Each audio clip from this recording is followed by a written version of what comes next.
Dallas. Man, I feel for Jim Nill because he's made good deals. He's a good GM. They've drafted, developed well. They've signed guys shrewdly. You look at the ticket they got Duchesne on. You look at them, how they've brought Harley into becoming one of the best young defensemen in the game. They locked up most of their young kids. They go get Rantanen. They should have a franchise goalie. And there too, you don't worry about the regular season. We'll get our wins. They got 50 of them, I believe. Just what happens when we get to the playoffs? We're built for it. Is DeBoer coming back? 1 year left. I don't think he gets an extension right yet. They'll be like, no, you got 1 year left. We'll talk about it. We'll see how the season goes. It's a bit of the Hellebuck Winnipeg situation too, where they've gone further and they've done better than Winnipeg, but Oettinger's needs another Calgary series beyond round one. He needs to close a door on it. So now the interesting thing in Dallas is Jason Robertson's name, whether this is just rumor or not, is out there. He's one of the only young guys they don't have locked in long-term, if I'm correct. You got He's 25, 1 year left before RFA status with ARB. He's 2 years from UFA. He came back late in the season from injury. I think he got hurt, game 82? Yeah. Left in a while and then returned. And then he didn't have a great playoffs. And when you lose as a team that there's expectation to win a cup, everyone needs a scapegoat. I would be very careful about trading a 26-year-old that looks like he's going to score 40 goals every year, even if he had a bad playoffs. I don't buy any of the bullshit they're talking about trading. Yeah, I don't know if they are, but it's just the name's out there, whether that's other teams trying to get Jim Nill to put the scapegoat horns on somebody, but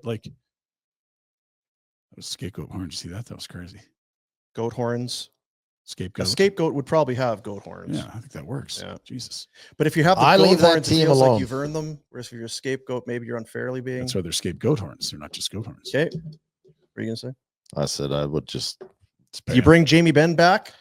Low money? Depends on what he wants because he was not impactful. I like him as a player, but he wasn't impactful at all. Assume it's manageable. Yeah. Need a right shot defenseman. Is he good in the room? He's clearly captain. So if he is, you bring him back. Matt Duchesne. That's going to be tougher. He's earned a lot of money here with his play the last 2 years. More. I think he played for a little cheaper than he was hoping to. So yeah, like him, but and 1 more year left to Seguin. Yeah. So I think his deal lasted 1 more than Ben's this year and next. So essentially 2. Okay, 2 more. 9.85 expiring at the end of the 26-27. Okay. They paid Wyatt.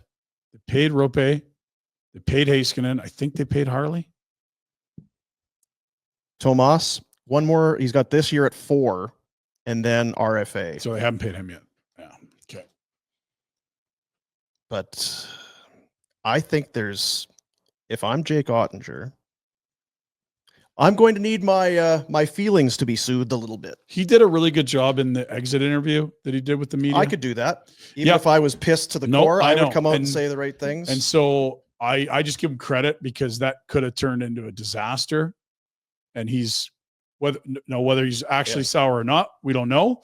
But that was a good job of not making a really tough offseason for Jim Nill, at least publicly. Because it's 2 things. Not only did I get pulled, 2 shots, 2 goals. I probably could have made it. Okay. Was that 6 minutes in? Not only did I get pulled, then I got fucking thrown under the bus by my coach after the game. Lambasted.